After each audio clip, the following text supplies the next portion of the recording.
That's pretty early. All right. In the story on page 22 that you read along there, who's telling the story? Who's telling the story? Damien? Okay, what's his name? Do you know? Arby. Very good. He's the main character, and who's he telling a story about?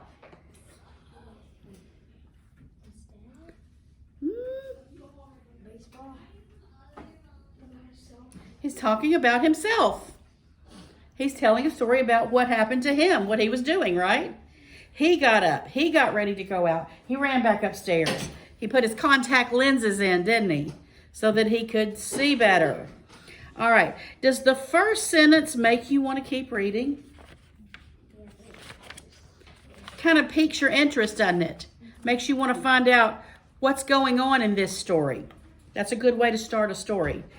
Dialogue is a great way to start a story. And it's dialogue. We can tell it's dialogue because the word yikes has quotation marks around it, as well as I forgot my eyes. That means that that's actually words that he's saying, okay? It's called dialogue. And now you can see I hurried upstairs and carefully rinsed in solution and put my lenses in. That's not in quotation marks because that's not something he's saying. He's just telling us what he did. And that's the way that most stories are written. It will have some paragraphs that tell you what's happening, but then inside of those paragraphs, there will be words in quotation marks, and that's the characters talking to one another. And that's called dialogue. Have you ever heard of that before? I thought so. All right, let's see. What details does Arby give to describe the improvement in his vision? What are some things he tells you that we just read that let you know his vision is better than it was? Beautiful? It says, I realized that I had never been before I've been able to see the ball in the pitcher's hand. This was a new and great day. That is a big thing right there. What are some other clues earlier in the paragraph that we see? It said, I could see, I'm in the second paragraph. I could see the blades of grass. I could see the blades of grass and What else? the dew. The drops of dew. He could even see the dewdrops on the grass. You know, the wet on the grass. He could even see that. He had never seen all that before. He needed glasses or contact lenses and didn't have them. He's seeing a whole new world almost, right? All right. That is an example of a personal narrative. R.B. Jenkins, that book. It's a story, and it's about a person. He wrote a story about himself, and that's what we're going to do this chapter in here in 4th grade. You're going to write a story about yourself. But before we get to you actually writing, we've got to learn how to do it, don't we? Mm-hmm.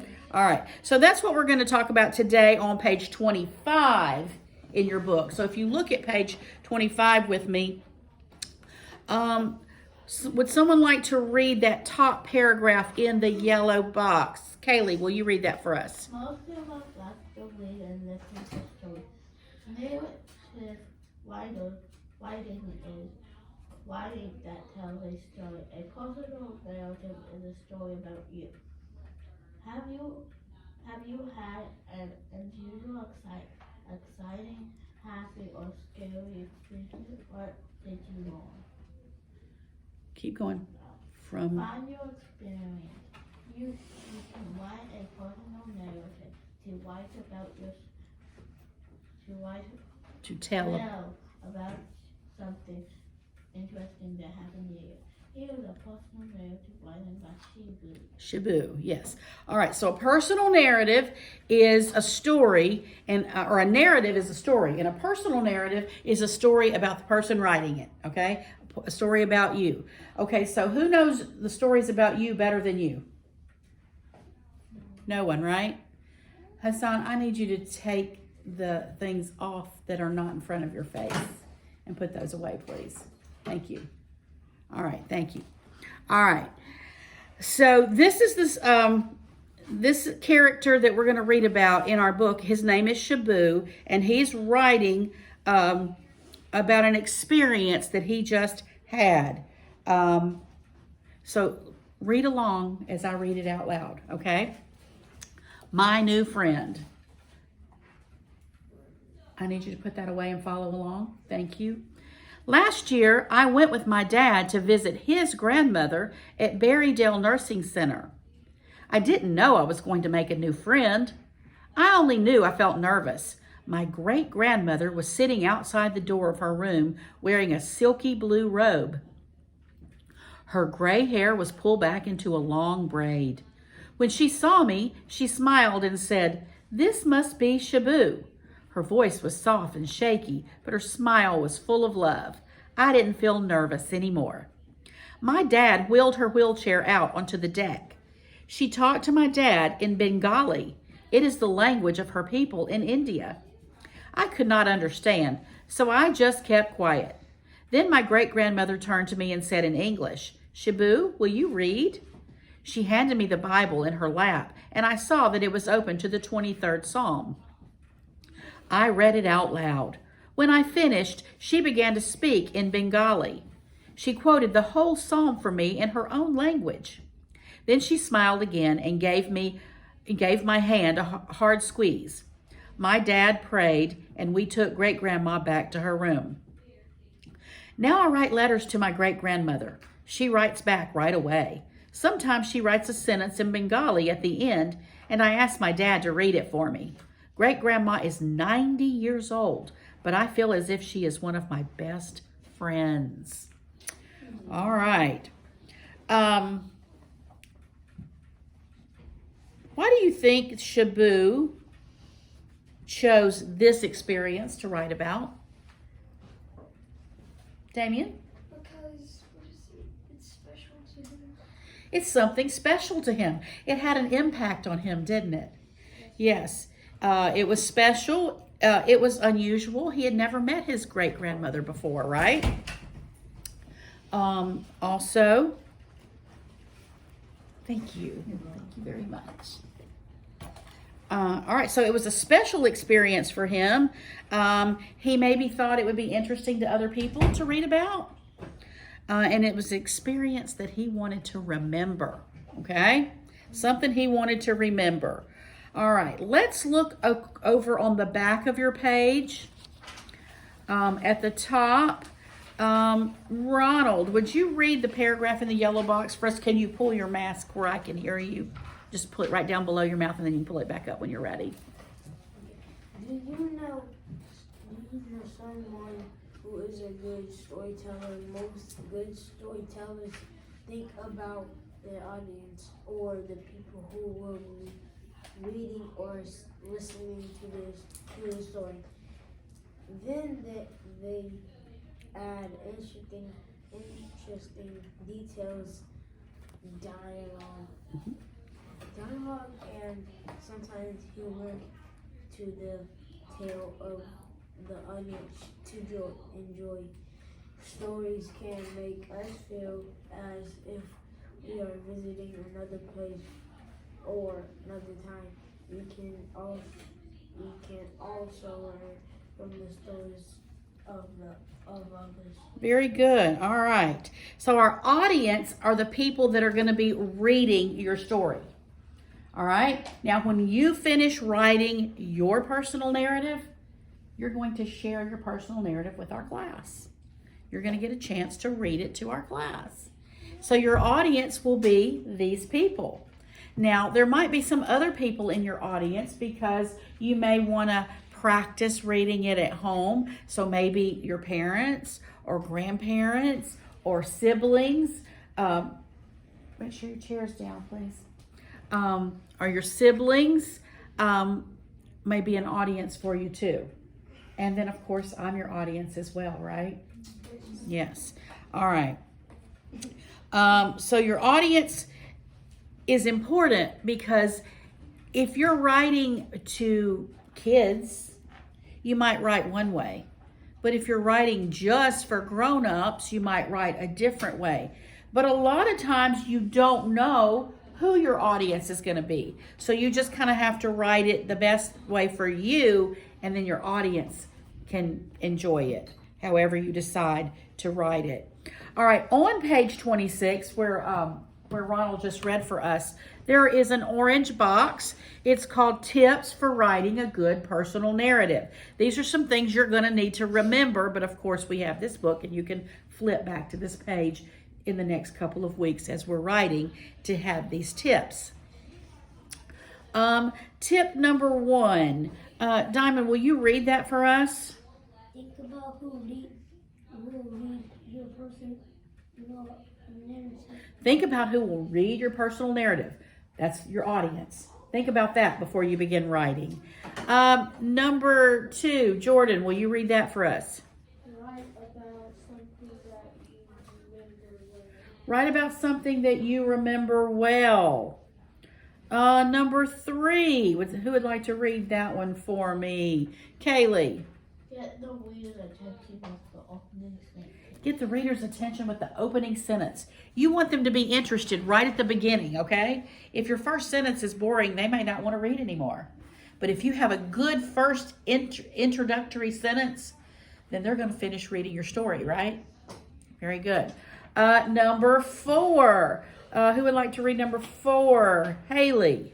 Tell the events of the narrative in order that they happen.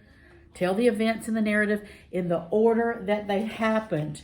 As we start planning tomorrow and the next day, on Wednesday, we're going to talk about something called time order words. It helps the reader to know the order that things happened in. In Shabu's narrative, he told us when he did this, but he said, we did this, and then we did this, and then we did this. He kind of gave everything in the order that it happened, not all jumbled up and mixed up, okay? In the order that it happened. All right, number 5, Donovan.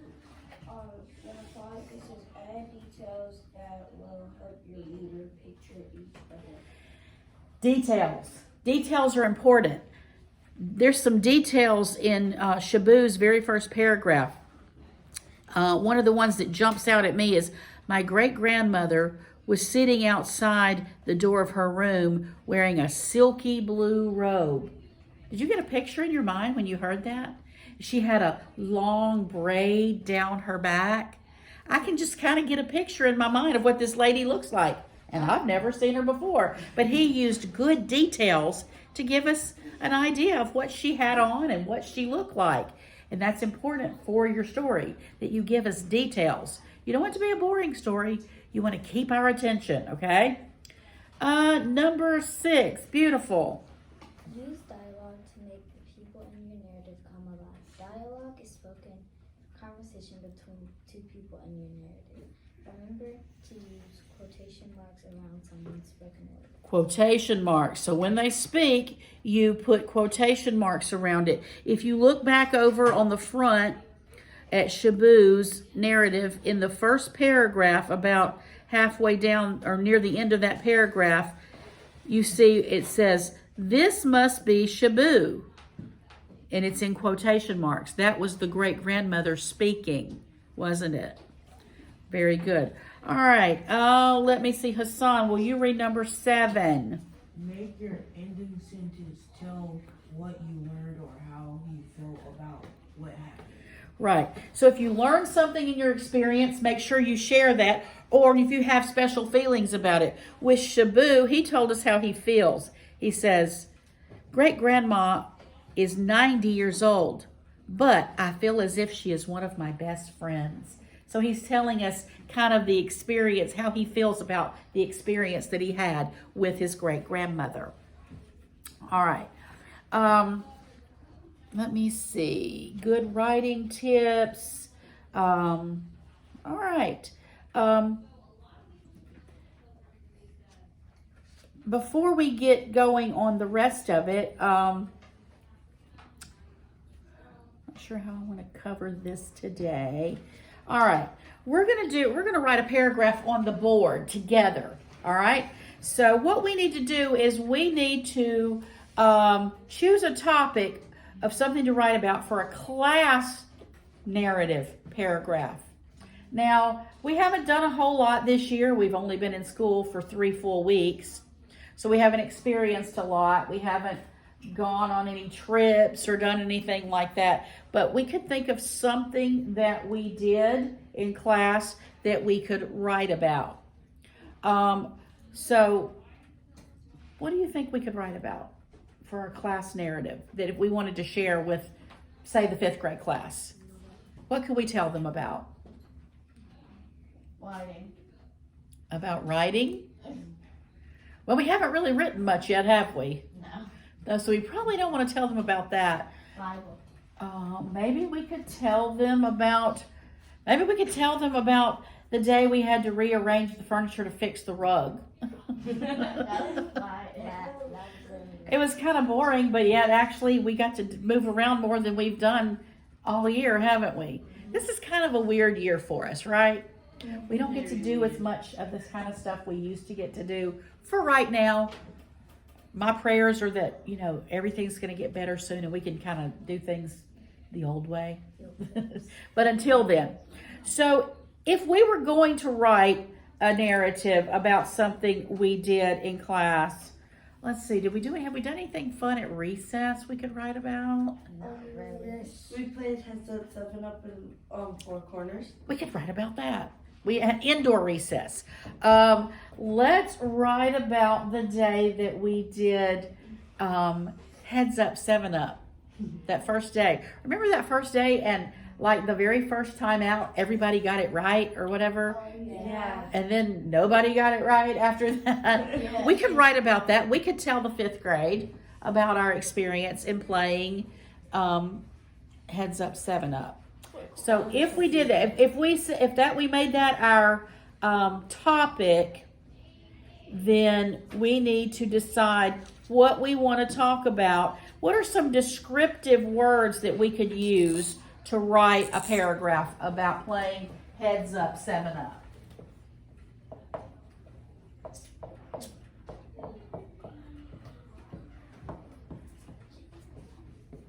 What are some things we could say?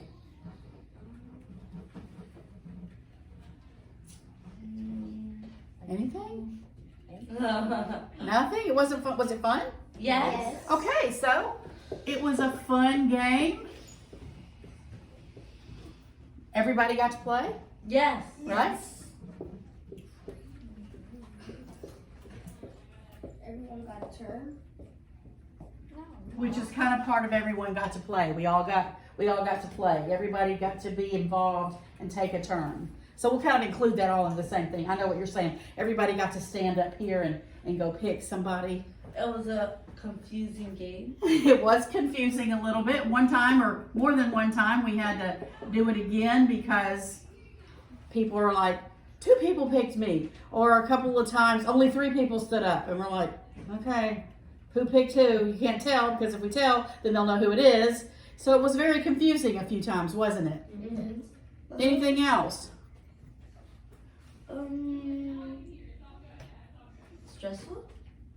Stressful. Yes, it's stressful. Maybe a little stressful. It shouldn't be games shouldn't be stressful, should they? But I guess maybe that they are. Maybe that one was stressful for us. All right, that's some good words that we can use, some good descriptive words to talk about what we did in playing Heads Up 7 Up. So if we're kind of gonna do like what Shabu did as far as writing an introductory paragraph, how could we start our paragraph about playing Heads Up 7 Up? What's a good introductory sentence we could use about that? Somebody can anybody think of a good sentence for that? Yes, ma'am. Wow, everybody the first time got to stand up. Okay. Should we start it that way? Should we start our paragraph that way? No. That's a good sentence to go in there, and I like that we say wow because that's a descriptive word, isn't it? How should we start our paragraph?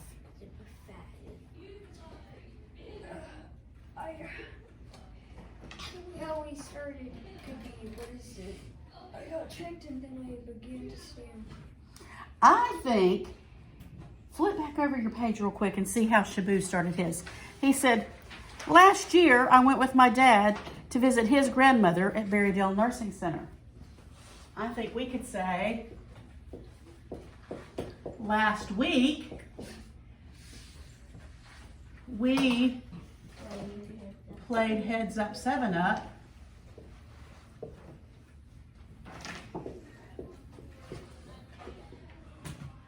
During indoor recess. All right, so that tells us what we're going to talk about, doesn't it? This is called a topic sentence. Your topic sentence tells you what the paragraph is going to be about, okay? So we know right away we're going to be talking about playing Heads Up 7 Up. This just gives us a little details. Last week, it was last week, right? We played Heads Up 7 Up during indoor recess.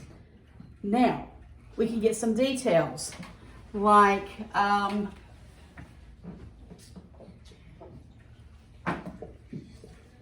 we had fun playing the game.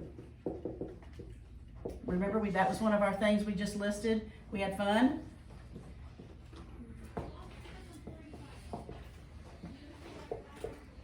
Everyone got to play. Wow. One time, no, the first time, how did you say that, beautiful? Everyone got to stand up. Everyone guessed right, maybe? Yeah. Everyone guessed right. A time order word. Another time, no one guessed right. Yeah.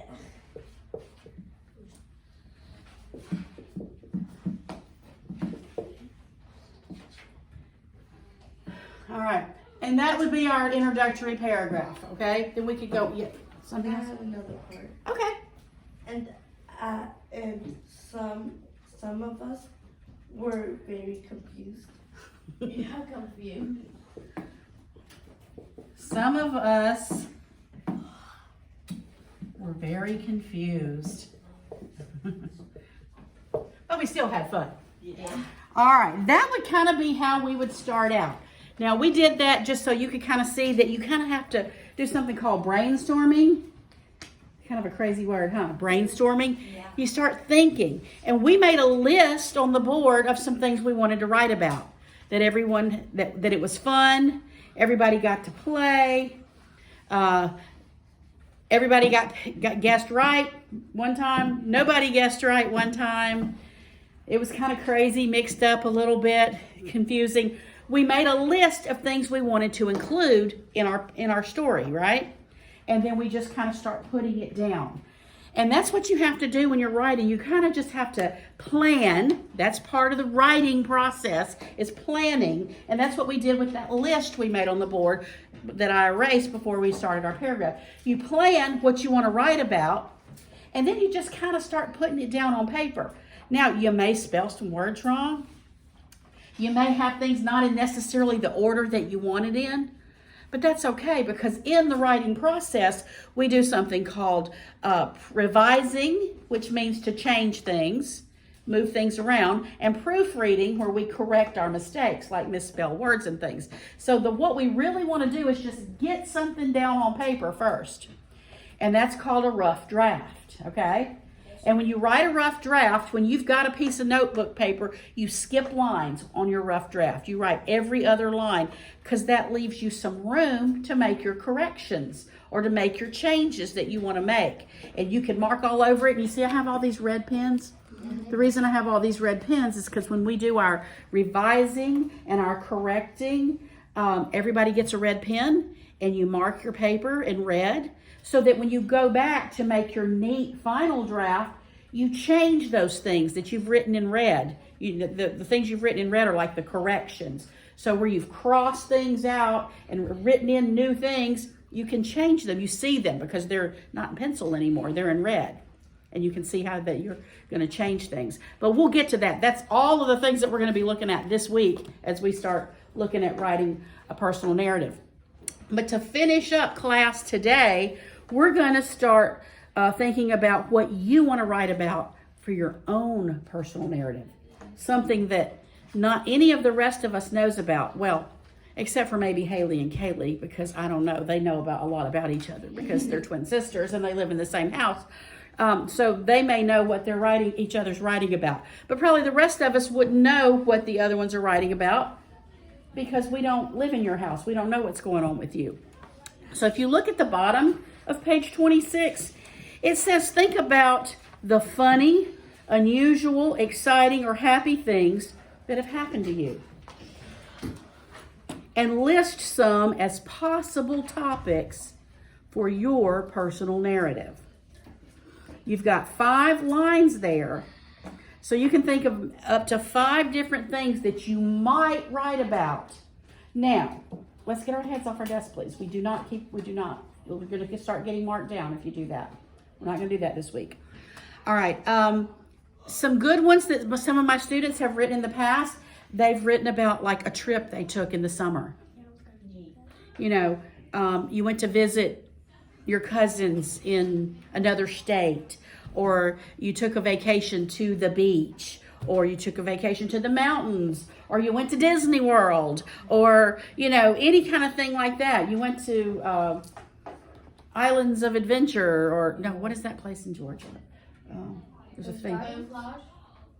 What? Maybe so. I don't know. It's one of those theme parks. Yes. What if some people don't like to write about their personal things?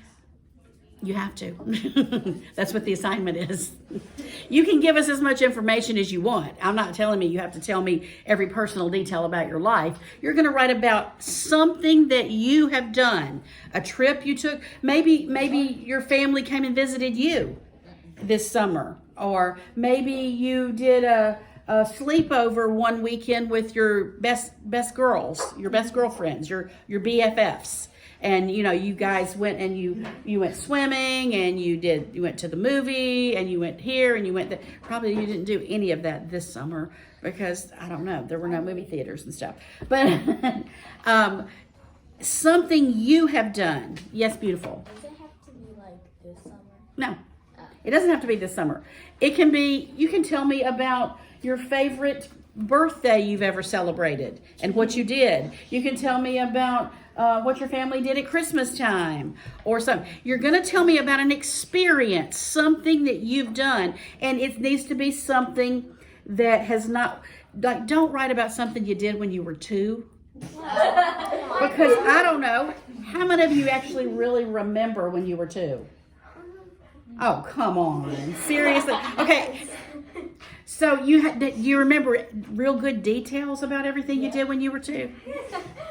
Well, okay then. Well, it needs to be something that you remember well, okay? So if you can remember when you were 2, well, that's great. I don't remember much, but I can remember when I was about 4, and that's about as far back as I can remember, and that was like, 57 years ago, so that was a long time ago. But write about something that you remember well, not something that's vague and you're just like, yeah, I know we did some stuff, but I can't remember. It needs to be something you remember well, okay? And it needs to be interesting, okay?